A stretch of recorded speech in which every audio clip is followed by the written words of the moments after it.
Hello, this is IES presenting OR3 for the Affordable Light Project. Our team consists of Adam, Dominic, Alondra, Hunter, and Roshana. Let's introduce and refresh our project. Our problem statement: people without access to electricity, such as rural, undeveloped areas, need a compact and long-lasting source of light that does not depend on periodic replacement of a power source. It has remained unchanged since Phase 1. Throughout this presentation, we will summarize our progress. Starting with Phase 1, we came up with a problem statement and a problem definition, including customer requirements and engineering specifications. Continue into Phase 2, we were able to generate concepts and figured out financials.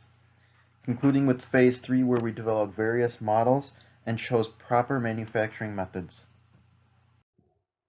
In Phase 1, we defined the problem statement and the problem definition.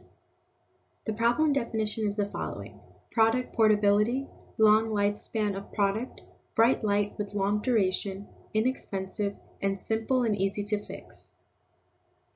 In Phase 2, we generated solutions using a functional decomposition we created for the function of lighting a reading area for an extended period of time.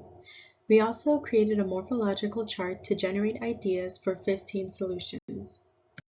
To choose between our top 3 concepts, we created a decision matrix. We chose the gravity light as our datum because from the House of Quality, this was our main benchmark. We added values to how much the design met our customer requirements. From this, we decided to go with the spring-powered light as our solution. From the bill of materials, the total cost to manufacture the product is $16.21, and the retail price is $64.84. We began Phase 3 with finalizing the CAD design and the drawings for the product. We each created a model for a function of the product that will be explained in detail later on. For 5 custom manufactured parts found on the BOM, we conducted research into choosing manufacturing processes for both the prototype and for mass production. The chosen manufacturing methods will be discussed later on. The highest weighing concept from the decision matrix was the plastic spring-powered LED light. There have been 2 iterations of the primary concept, V1 and V2. V1 was designed as a modular prototyping base to provide a platform to optimize performance. It was designed to be easily manufactured using the resources available at Purdue University. V2 was iterated to meet and/or exceed all the engineering specifications, as well as being cost-effective to manufacture. V2 meets most of the engineering specs decided in Progress Report 1. As you can see in the CAD renders, the wind-up spring sits on the lower roller. The user will use the handle to wind up the spring onto the upper roller. When the user allows the spring to unwind, it is connected to a generator built-in gearbox through an O-ring driven pulley.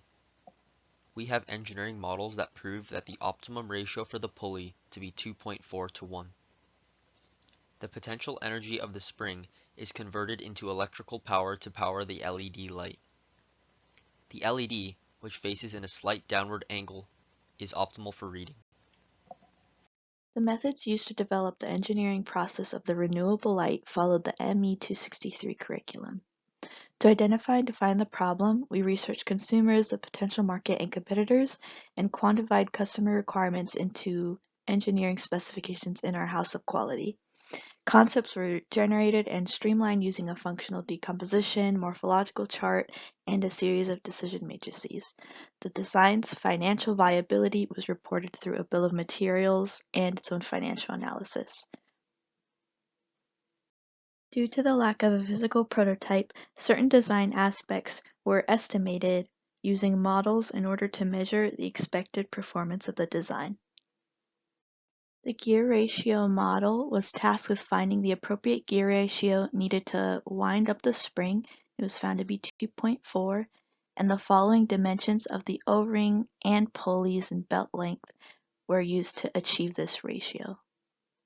The O-ring slipping point model used the previously found O-ring stretch along with the pulley torques to ultimately conclude that the friction generated will keep the O-ring in place on the pulleys. The shear force failure point model tested a series of spring torques and diameters to find the maximum force that could be applied without breaking the shaft. As can be seen by the data point circled in red, the selected spring and shaft diameter do not create the conditions to exceed the material strength of the aluminum shaft. Our next model pertained to the power it took to wind the spring in our device. Our main goal was reducing the power in order to make the device easier to the user. Controllable factors we came up with were changing the handle length and finger velocity. We found by lengthening the handle we would facilitate the winding process of the user, as seen in this graph. The handle length is inversely proportional to the power it takes to wind. Our last model, the light duration model, the question we wanted to answer was how long will our light be illuminated for? The energy stored in the spring was a constant, so we had to experiment with the power dissipated by the LED. We found by using a 68 milliwatt LED we could achieve a runtime of around 30 minutes.